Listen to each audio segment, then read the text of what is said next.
Welcome back. We are joined here today by Scott Ritter, a former U.S. Marine, intelligence analyst, and UN weapons inspector. So thank you very much for coming on. We see now that the United States has released this new national security strategy, which has seemingly taken most by surprise, especially the Europeans. However, you more or less predicted that the US was going to go this direction about 8 months ago. How do you make sense of this new security strategy? Well, I mean, this is exactly what Donald Trump said he was going to do. I mean, it doesn't take rocket science to go back and listen to Donald Trump. Um, Listen to him during the campaign, listen to him as he spoke about what his priorities were. You're right. Back in April, I spoke to this issue and I said that the number one priority of the United States will be Fortress America to secure the Western Hemisphere for America. I said the next most important front would be China, to shift, resources that weren't going to be allocated to security of the Western Hemisphere to the Pacific to stand up to China there.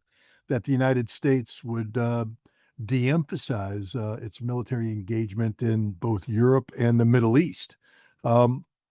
This wasn't me, making things up out of thin air. This was simply assessing the statements made by the Trump administration. And, you know, we are now, gosh, what, 10 months into the Trump presidency. There are certain patterns that are appearing because, look, you're analytically inclined. I know you are. I follow you. I listen to you. Um, and if you're analytically inclined, the Trump administration has to be one of the most singularly frustrating entities to follow and evaluate because if you do short-term plotting, they're all over the map. I mean, one day they say this, the next day they say something else, they say it again, they say it again, and it's very frustrating. But when you examine these data points over time, you find that they inexorably point in the direction that Trump says he wants to go. It's just that he's not going from A to to Z directly.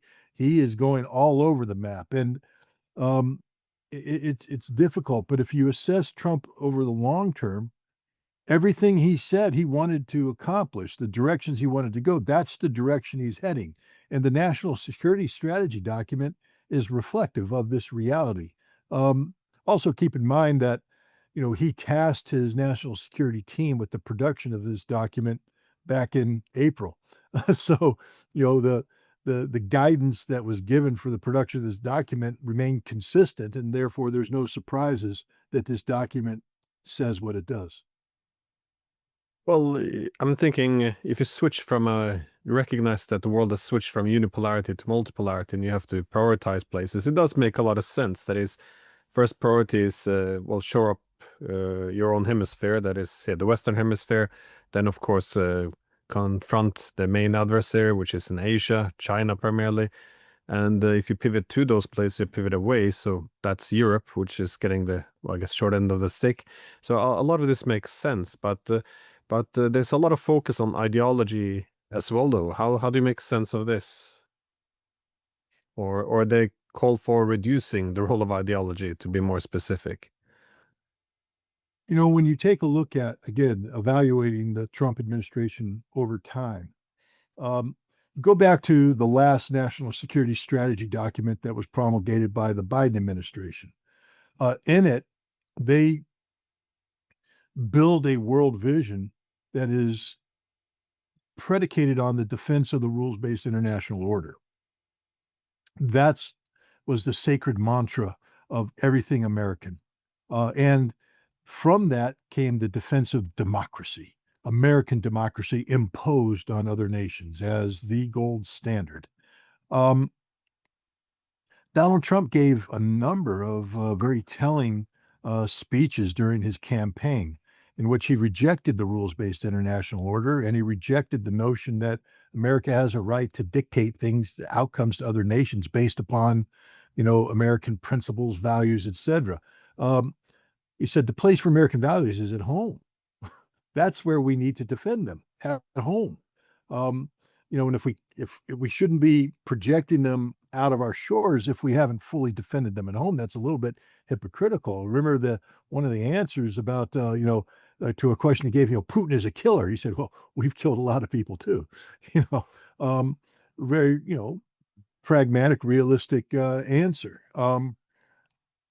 I would say that it shouldn't take anybody by surprise that you know uh, Trump, when evaluating the world we live in, is more interested in the practicalities, um, economic relations, who we invest our money in, why are we investing money to places, and there's a difference between telling people what you have to do, which Trump says that's not our role, and giving people money. Trump's like, I'm going to give you money if you align with us, if you're on our side, if you're doing what we want, if you do what we believe in, then you can get money. When it comes to Europe right now, I mean, let's just look at, again, a simplistic analogy, but we'll use it nonetheless, or a simplistic, mechanism of explanation. NATO claims to be all about America. I mean, my God, the Secretary General of NATO can't, he just falls over himself to praise America and the role that America plays, the leadership role, especially when we tell NATO how much money they have to spend. That we must spend this money because Daddy told us to. Okay, that's one way. Now, then there's the European Union, which is as anti-American as the day is long. Let's just be honest about it. I can dig through all European Union statements. They are anti-American. They're fundamentally anti-American. And it's not just the fact that they're posturing themselves as a global competitor to the United States. They don't like us. They simply don't like us. They belittle us. I read their stuff. I'm not, this to be true. Go into the web pages of any one of these European parliamentarians that fly the blue flag and the gold stars and posture themselves as to be the moral equivalent or superior of the United States of America. They hate the United States of America and they despise Americans.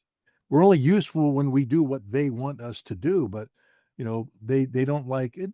Look, some of the times they don't like us for cause. I mean, you know, America's a war power and a warmongering nation. Yep, guilty as charged. But then don't pretend to be our friend when you put on your NATO hat. Because the same people that condemn us when they wear their EU hat are the same people that are embracing us when they were in their NATO hat. This is a fundamental inconsistency that the Trump administration's fed up with. And the other thing is when we sit down with Europe and try and say, who do we want to align ourselves with? We don't want to align ourselves with people who, A, denigrate us. If you don't like America, guess what? We don't like you either. So, we shall go our own ways. But, the other thing is, if you act in a way that is against core American values, then don't expect us to embrace you either. And freedom of speech is a core American value. And it certainly isn't being practiced in Europe today in many locations. Interference in elections. I mean, you guys, Europeans, wake up. This is Donald Trump. Okay, he believes fervently that the election was stolen from him in 2020. He knows, and this is an absolute, that the Democrats sought to undermine his 2016 candidacy. All right, so now you're running around playing stupid games in Romania, Moldova. You're seeking to outlaw a political party in Germany, and you want the United States, you want this president to be silent? No, you're anti-American by definition. And this is the national security strategy of the United States that seeks to promote American security interests. So don't be surprised that we've turned against Europe. And this is a fundamental turn. This isn't, a little lover's spat. This isn't a quarrel that will be papered over. This is of a fundamental nature. Europe is on a pathway, according to the Trump administration, to civilizational erasure. That means you're gone. You're doing it to yourself. We have decided that we will try to get those European nations, not the European Union, not the European community, those European nations that are worth saving on the right trajectory. But NATO is finished. I hope people understand that too, because the Trump administration has said There are members of NATO today who don't reflect the cultural values and realities of the nations that signed the charter. And therefore, they are incompatible with what we believe should be defended under the charter. It's over, finished, done, goodbye. Yeah, it is interesting though how well, not just the EU, but the Europeans often view Americans, because it's in very much human nature to always divide, who are we and who are them, the in-group and the out-group. And whenever we talk about us Europeans, then the Americans, there's often this very derogatory language, like you said, hostile in many ways. But as soon as you introduce the Russians, then the Americans are suddenly part of us, and then they're celebrated. But when it's only the two of us, then there's a very strange, Yeah, can I just remind you, European distaste. audience, who we are? We liberated you, son of a bitches. No, Okay, we liberated you. Russia did too. Russia liberated the East. We liberated the West. We rebuilt your sorry asses. You wouldn't be here today if it weren't for us. We're not perfect. We never claimed to be perfect. We're Americans. But my God, we went across the ocean to save your sorry asses, and we buried 100,000 plus Americans doing so. And I also want to remind the Germans of a harsh reality too. Familiarize yourselves with Article 53 of the United Nations Charter. Not too many people know what it is, but it's the article that speaks of enemy states. And it gives every nation in the world the right to pound your ass into the dirt if you seek to re-embrace aggressive policies that should have been erased from your DNA at the end of the Second World War. Germany today, in speaking about getting the largest army and preparing for war with Russia, these are aggressive policies. And I don't think the Russians have forgotten what Article 53 is. And hey, guys, J.D. Vance and company, they're looking at it too. You're the enemy of America. Literally, you are defined by the United Nations Charter as an enemy state. And when you seek to promulgate aggressive policies, don't be surprised when those who buried their fathers, uncles, sons in the soil of Europe to save your sorry asses suddenly decide maybe it's time to bury you instead.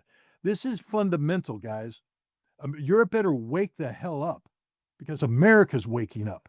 We're sick and tired of sending money your way, of saving your asses, only to have you sit there and spit in our face. Look, there's ways to criticize America. We deserve to be criticized. We are not perfect. We have done a lot of things wrong. And I have no problem with people holding us to account. But when you owe your very existence to the blood of Americans, you better bite your tongue when you start to say certain things, or don't be surprised when we turn around and hold you to account. And that's what's happening today. You're being held to account by a generation of Americans who are tired of playing the game. We're not going to underwrite your security with a blank check anymore. And we're not going to stand by idly while you plot against us. there's an interesting comparison though, because with the Russians, they often commented on this dishonesty too. That is, when the Europeans go to Moscow, they talk about their security, their aspiration, and they kind of show some understanding. Yeah, no, we can work together. And then when they come back to Brussels, the language has changed completely, and it's a little bit like with Trump, I guess. When they meet him, it's, oh, thank you, Daddy, for convincing us to spend more on the military. But then, of course, when they're back in Brussels, they don't hide the contempt for him. So it's very fake, the way they approach it. Disingenuous. Yeah. But it's an interesting aspect of this, because I think you make a great point that this should have been predictable, that Trump would have, I guess, identified himself close with the Le Pens and the AfD and the Romania, Moldova, all the essentially opposition, which has been sidelined, given that he saw this is what happened to him. But there's a comment though within the national security strategy that the intention to cultivate resistance to this downward trajectory of Europe. How do you interpret this? Do you think there's going to be more efforts to actively challenge the authority of people like Merz and Macron and Starmer and the likes? I think yeah, it's over for Merz. Again, I just want to remind the German people who follow you that Merz is the leader of an enemy state. Okay, this is a reality. You don't get to rebuild your military, not with your history. So Merz is history. He's finished, and the efforts among the Germans to suppress the democratic, free will in Germany is not going unnoticed as well. AFD, whatever you think about AFD, um, you know, an increasingly large number of Germans think that that's the direction they want to go.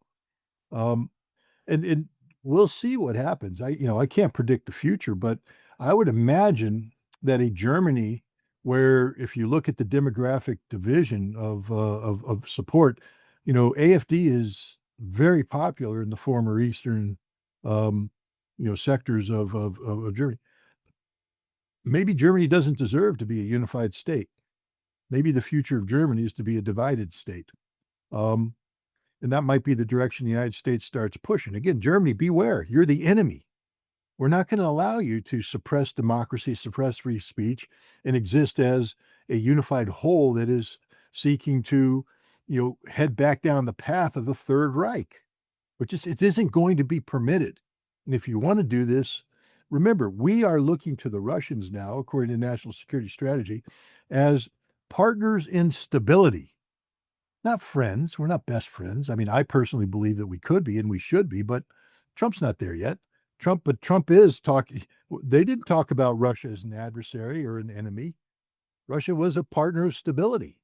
And therefore, anything that seeks to undermine this strategic decision to have a stable relationship with Russia becomes the enemy. In Germany, you're now the enemy. You're the official enemy of the United States. Get used to it. France, the same thing. I mean, Macron actively conspiring against the United States right now. Starmer, the same thing. I mean, there was a rumor going out that they're talking about divesting themselves of American treasuries. Uh, Play the game. Really, I mean, there's the old fool around and then you will find out. We will crush you. We will destroy you. That will be the end of Europe. If you want to play this game, we will do it because there's no love lost here. We don't like you anymore. I mean, we always came to you. We point to go to France and tour Paris.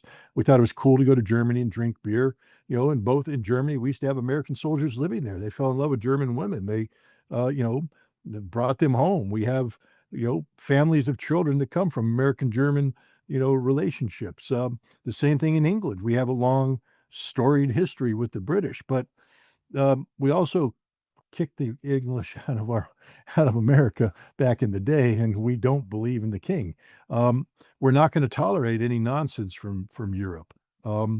That's just the way it's going to be. So yeah, I think you're going to see a very active role of the United States going forward in promoting those political elements in Europe that align with our ideals and our values, and working actively against those who conspire against us. And so, yeah, if you're Starmer, if you're Macron, if you're Merz, be on notice. You're our enemy now because you made yourself our enemy.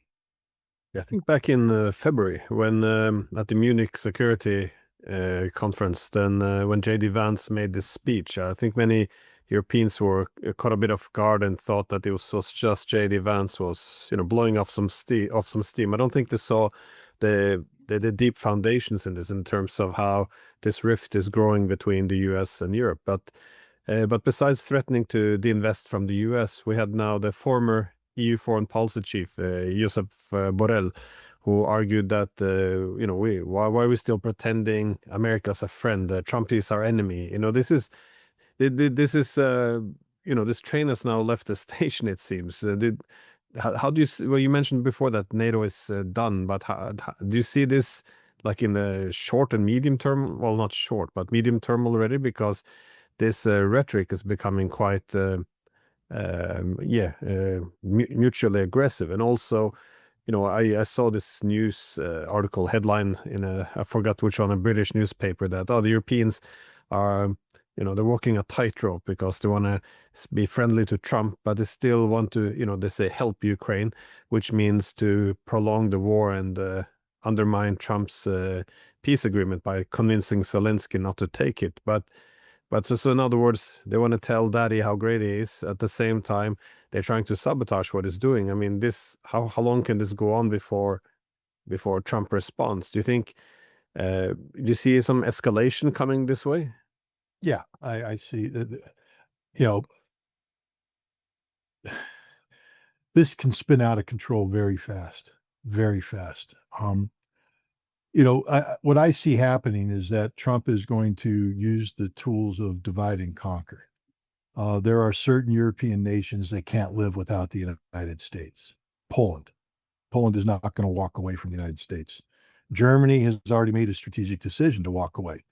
So in the short term, I think you're going to see the transfer of American assets out of Germany into Poland or back to the United States. But I think you're going to see the United States divest itself of Germany. This is fundamental. It's the end of NATO. The United States is already, if you notice that Marco Rubio didn't attend the NATO ministerial, it's the kiss of death. The other thing that's happening is that we are beginning to pull out of some of the foundational, you know, infrastructure of NATO, logistical planning, communications. NATO can't have a large scale military exercise without the United States involvement. We're not going to be involved. We're going to start to withdraw a whole bunch of critical support to NATO while we'll still be in NATO. We're just going to tell the Europeans, you gotta do it. And Europe can't do it. Europe doesn't have logistical infrastructure that can unify Europe. They don't have a communications framework that can unify Europe. They were relying on the United States for this forever.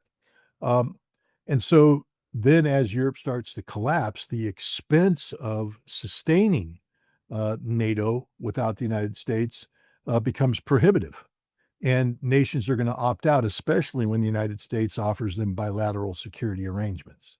And this is what's going to be the end of NATO when the United States moves away from collective security. And we already have. Scott Bessent made it clear that if Russia attacks NATO, we're not going to come screaming in with troops. We'll be willing to sell you some equipment. Maybe. That's it. Of course, that's all that's required under Article 5. People haven't read it very closely if they think that it automatically requires us to send troops in. But we're done with that. So we are getting to a situation where if a European nation behaves irresponsibly and provokes Russia and Russia attacks it, that there isn't going to be a collective response by NATO because NATO can't collectively respond without the United States. And we're opting out of that. We view Europe as an irresponsible entity right now. So I think you're going to see us making individual bilateral security deals with individual European states and opting out of security arrangements with others. And that's the end of collective defense, which that means the end of NATO. And this can happen as soon as this summer. So yeah, I mean, again, be careful what you ask for, Europe, because you may very well get it. And in the case of America walking away from you, it's already happened. It's done. Well, some good developments could come from this, though, because one of the problems often recognized, at least by many academics in the 90s, was all these countries, the Baltic states, for example, by, when you're a small country bordering massive Russia, you would have a systemic incentive to seek some reconciliation. However, with the US and NATO behind them, they instead could take the luxury of pursuing some historical vengeance or, well, essentially a country like Estonia with 1.5 million. To have such a hostile policy towards Russia, it doesn't really make much sense. It's very suicidal. And, instead of calming them down, we handed over the car keys to them by making Kallas the EU foreign policy chief, which is an extraordinary thing to do. But no, so there might be some, if the US is more ambiguous about the extent to which it would help Europe, perhaps it could tone down some of the more radical element, and maybe some of the Europeans would rediscover diplomacy. But if you were sitting in Moscow, though, and you're now opening this document of the US new national security strategy, how would you make sense of this? Or what would it mean for you? If I put on a hypothetical Russian hat, the first thing I do is I say, this is strategically the right direction the U.S. should be heading. A pragmatic, realistic foreign policy that finally recognizes that Russia's not the enemy. There are things in this document that would be disturbing to the Russians, of course. The whole Monroe Doctrine concept, puts Russia in a difficult spot vis-a-vis Cuba, Nicaragua, Venezuela, and same thing with with China getting involved. But all in all, it's the right direction. But then I say, well, yeah, but come November, Trump's got midterm elections. Is Trump sustainable as a political force? I mean, how much credence do we want to give a document that could be undermined, um, in terms of policy implementation after November if a new Democratic controlled House were to be empowered? Then Trump would find himself in a repeat of his last 2 years of his first presidency: impeachment, impeachment, impeachment, impeachment. It would be the end of the Trump presidency. And then there's no guarantee about, is J.D. Vance going to be able to replace Trump? That becomes problematic. So I'd be careful there. Then, you know, if the Republicans or pro-Trump Republicans can retain control of the House and the Senate, that becomes different but even then, you have to say, is J.D. Vance electable? Is Donald Trump just a unique phenomena that once he's off the ballot, is J.D. Vance electable? Or are we going to get a throwback? And so I would say that the Russians really can't get too excited about this document until 2028, and see what happens in 2028. In the short term, though, I think it shows Russia that they are on the right path when it comes to Ukraine.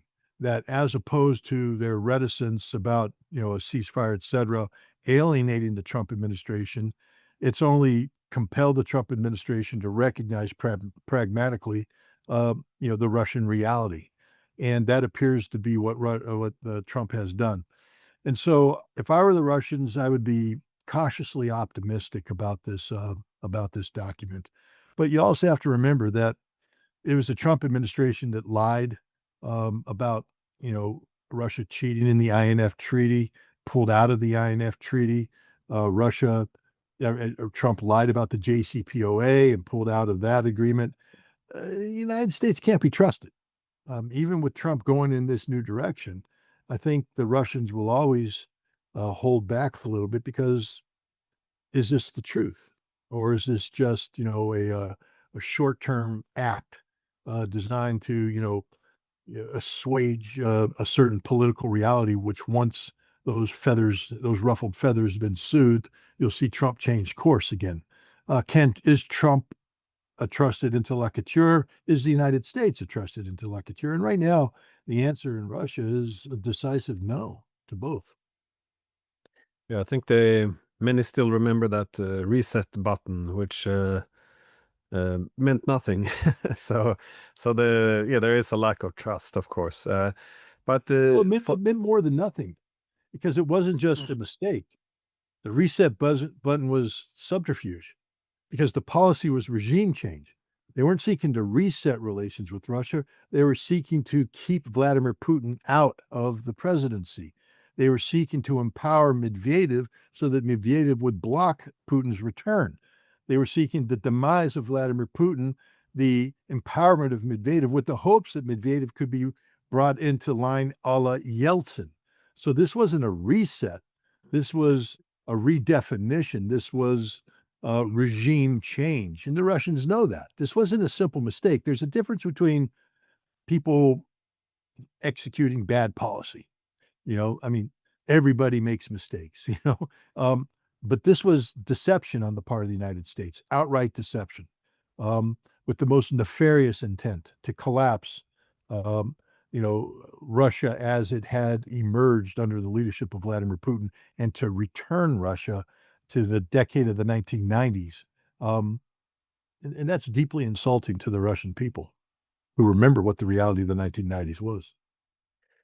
Yeah, I feel like for the younger audience, they should know that because now when you see Dmitry Medvedev, he's very hawkish and he's the pit bull essentially that yeah, plays the bad cop almost to Putin. But I remember when I lived in Russia in then 2011, 12, when a lot of Russians saw him as Medvedev as being weak because as this was seen in the West as well, he was seen as a bit soft, liberal, a bit very pro-Western, someone you can bring on board, which is a testimony, I guess, to how the relationship has been mismanaged. If you see the fury and the anger that he carries with him now towards Europe. But how does this national security strategy translates into the end of the Ukraine war? What would you do if you're Zelensky reading this document? Because it does seem as if yeah, there's that the U.S. is now ready to completely wash its hands with with Ukraine. Of course, as you said, it could be an act as well that is to simply put pressure. But assuming that it does reflect the genuine ideas of the Trump administration, what would you how would you think that this would impact Zelensky's government? Fatally. This is the end of Zelensky. He can't survive without American support. There's some critical things happening or getting ready to happen in Ukraine that are related to the budget. And, if Ukraine can't find a way to gain access to, 120 to 150 billion dollars in the short term, there will be a political crisis of existential proportions, which Zelensky may not survive. So right off the bat, you have this reality, an economic reality, which becomes a political reality.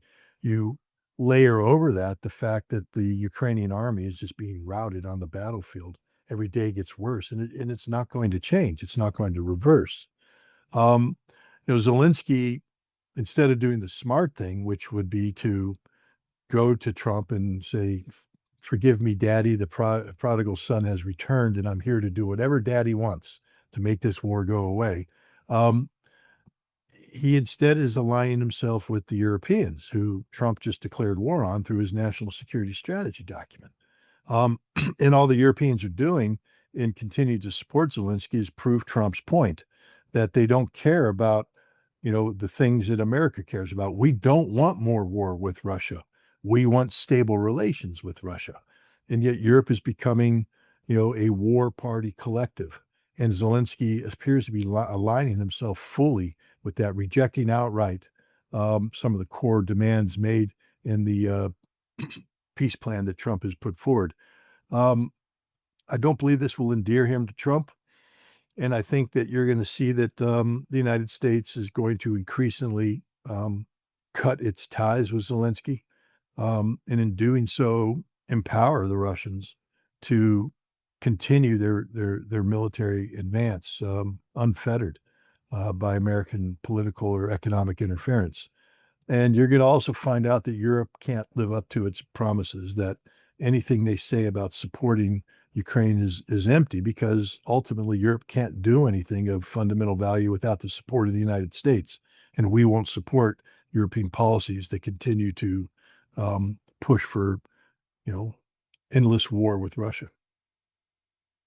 Yeah, that sounds a bit like what the former press secretary of Zelensky said as well. Like, why are we allowing essentially the Europeans to convince us to keep going? They don't have the weapons, they don't have the intentions to join in, they don't have the economy, and also they don't even have the political clout. They're not even talking to the Russians. So there's no, well, not just her. There's others as well in Ukraine now who is questioning why follow the Europeans on this, because it's not help if you just luring them into prolonging the war, but without any prospect of succeeding. Now, well, you didn't mention you mentioned Americas, that is with the Monroe Doctrine, that which makes sense. If it's a multipolar world, you have the rise of China, you want to at least cement control over your own backyard. So of course it's going to have very unfortunate consequences for countries like Venezuela. But the last country though is China.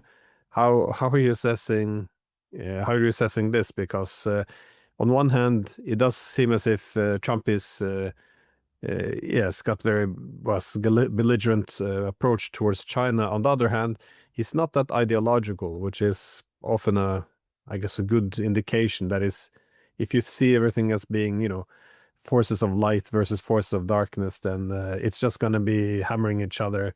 There's not going to be a solution. There's not going to be compromise. Or are you reading the China segments of the security strategy differently? I think the Chinese portion, Trump got ahead of himself. They jumped to, something they call conventional overmatch in terms of military capabilities, and that this will serve as the ultimate deterrent against China. Um, I mean, that's an important statement because it means that the United States isn't relying upon its nuclear deterrence to deter China. We're talking about conventional military power. But when I take a look at the number of ships that are produced by America per year in our shipyards and compare and contrast it to the number of ships that China's producing in their shipyards, um, I just wonder how we're going to get to conventional military overmatch when the Chinese are going to be able to grow, um, exponentially faster than we are. Um, I think there will be a lot of posturing, peace through strength kind of posturing.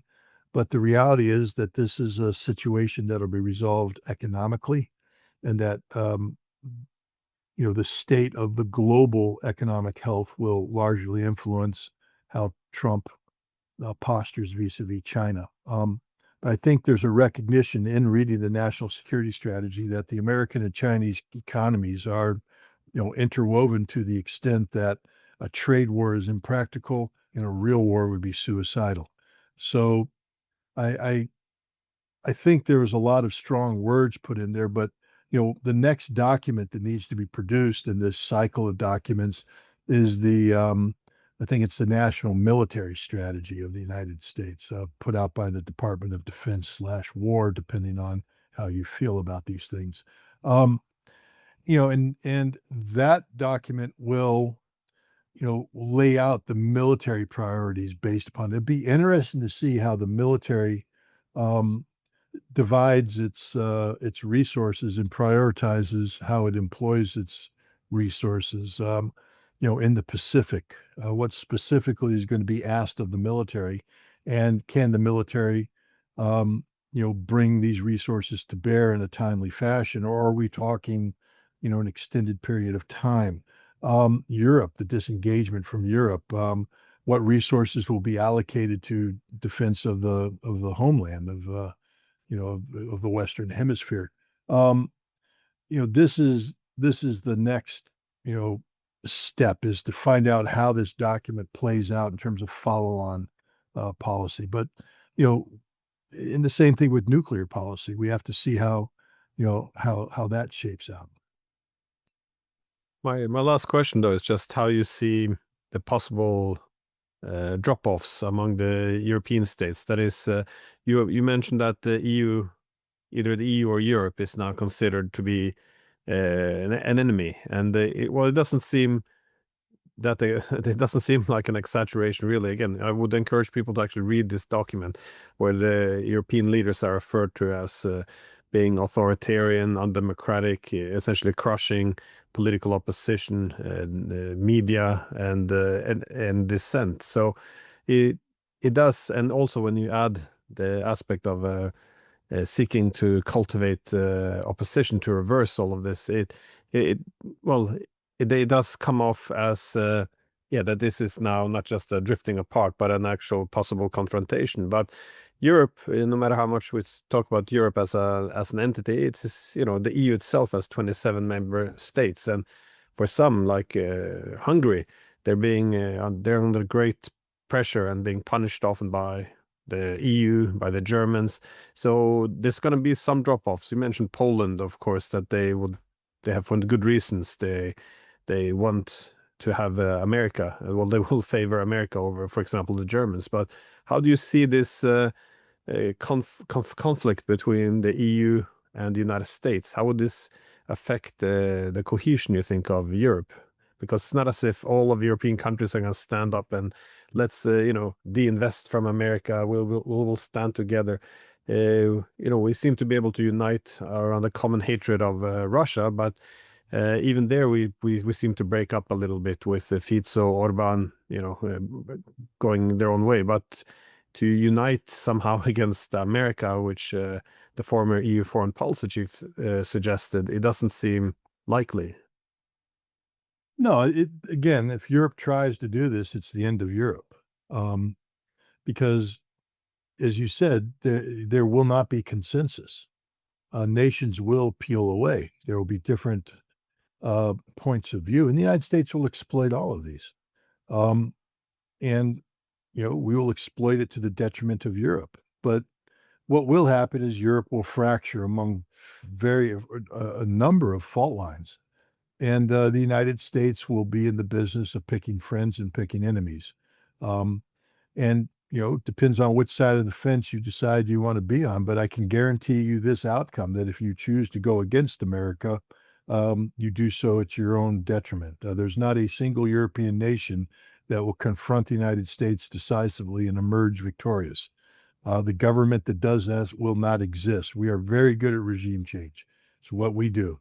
And if you don't think we can target European countries, then you don't know anything about our history in Europe. Ask the French, ask the Italians, ask the Germans, ask anybody. The history of American covert and overt interference in the democratic processes of Europe is a long and storied one. And we will be more than happy. Every one of your capital cities has an American embassy in it. And you've allowed the United States to build up very large CIA stations in these respective embassies. What do you think they're there to do? To hold hands and sing Kumbaya? To be your friends? No, they are there to implement the policy directives given to them by the President of the United States. And one of the main things they do is political action. And they will actively be undermining any government that dares vocalize opposition to Donald Trump and the government of the United States. So it's over. You picked the wrong enemy. We're not an outsider that doesn't know anything about you. We built you. We created you. We clothed you. We fed you. We taught you how to crawl, taught you how to walk, taught you how to run, taught you how to talk. There's not an aspect of European society that we aren't intimately familiar with and don't intimately control, either directly or indirectly. You picked the wrong enemy. You have zero ability to influence the United States. We have maximum opportunity to influence Europe. This is not a fight you want to fight, but if you do want to fight it, the outcome will be guaranteed. You will lose, and losing will not be pretty, because we will collapse you. We will collapse you politically, and if you want to play the harder game, we'll collapse you economically. We will be the ruin of Europe, if that's the game Europe wants to play. Yeah, I remember I had a talk with Richard Sakwa and other academics, all on this podcast about 6 months ago, and it's more of a hypothetical question whether or not the political West might be coming to an end. But this is it's very hard to read this in a very different way if you see the sentiment now on both sides. So there has to be. I'm not sure what you foresee as being what replaces the political West. Do we see a redefinition of the relationship and amicable divorce? Because the Europeans, we kind of made ourselves very dependent on U.S. technologies, industries, payment systems, and banks and security. This is going to be often if you're the adversary, be it China or Russia, you have the incentive to create a lot of strategic autonomy. Given that, with 80 years of such close relations, we made ourselves very dependent. So to go this strongly against the United States now, it does seem like a mistake. That is, you would need at least 10, 20 years to have some independence before you try to pull such a move, I think. But look, the United States, they made it clear their number one priority is security of the Western Hemisphere. And Europe's not part of the Western Hemisphere. You're in number 3 priority, and we view you in a negative fashion in this national security strategy. You are, in many ways, the enemy. to the extent that, Europe will be linked to America, again, there will be the haves and the have-nots, but the haves with those, I think Europe's future is to be a quasi-colonial enterprise of the United States. We will seek to divide and conquer, and we will bring certain nations under our umbrella, but it won't be a favorable relationship. Um, you will be expected to buttress the dollar to help keep the dollar relevant globally. Um, and that means that we will either seek to um, degrade the global impact of the euro or actually destroy the euro altogether and compel nation states to go back to national currencies. Um, for many Europeans, this is unthinkable. All they know is the euro. All they know is the unified currency model. But you know that model can't exist in a fractured Europe, and we have a deeply fractured Europe right now. And once the United States starts uh, picking, picking nation states off, I think that's what you're going to see. Europe is going to be a deeply divided continent, and there will be the haves and the have-nots. And the nations that stick with the United States are you will not be as friends and equals. You will be as colonial subjects who will are to exist to help promote and further the American empire. Yeah, because we are becoming an empire. We're a Western Hemisphere empire. What do you think the Monroe Doctrine is? It's basically laying claim to an entire region um, as American controlled, American dominated, a subset of America. Whether we succeed or not, or whether even we deserve to succeed or not, it's not the point. I'm not for this. Well, I mean, I know a lot of Europeans are probably getting mad at me for saying what I'm saying, but I'm not for this. I'm for good relations between the United States and Europe. I would love to go back to the relationship that we enjoyed in the 1970s and 1980s. That was ideal. But Europe has decided to go a different way. And I'm just telling you honestly what I think the price will be of these decisions. That this isn't going to be business as usual. This is the classic fool around, find out motto. And, the United States will bring those in who further our interests, but we're not here to further your interests. Uh, and it's a very sad state of affairs. I don't want the United States invading Venezuela. I don't want us bullying Peru. I don't want us seeking the breakup of Canada. I don't want us illegally occupying Greenland or Panama Canal. I'm not for any of this, but I'm simply saying, as an analyst, this is the reality of America as you see it. Um, and it's probably going to prevail because there's nothing in this hemisphere that can stop us.